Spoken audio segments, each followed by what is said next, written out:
yang saat ini menjadi digadang-gadang akan memimpin Provinsi Papua Induk. Nah, itu saya tidak ingin terjebak, saya tidak mendukung manapun, tetapi sejatinya saya bicara dari sisi akademik bahwa proses desentralisasi atau kembali resentralisasi ini yang terjadi menyebabkan tingkat intervensi yang begitu tinggi oleh pusat, oleh partai politik yang kemudian dengan biaya belanja partai itu menjadi akan melahirkan kota kosong.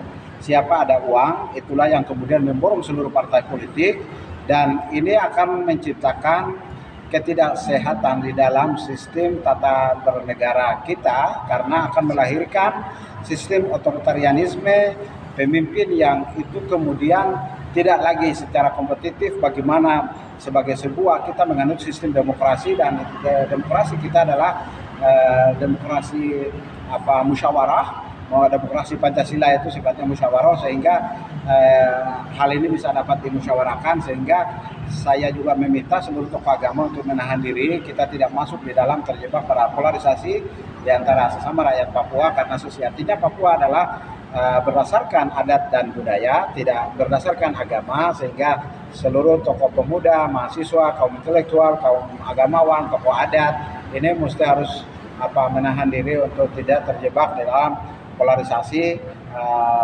di antara putra putri terbaik Papua saat ini, Pak PW, kemudian juga ada Pak Mahiri.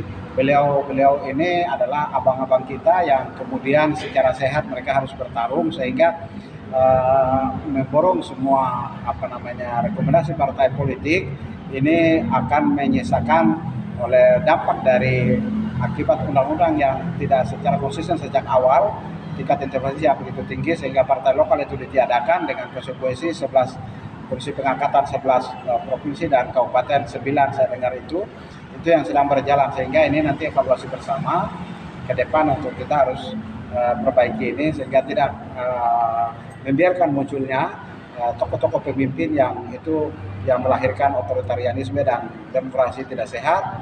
Itu akan muncul sistem yang saya pikir sistem yang otoriter. Itu tidak boleh terjadi.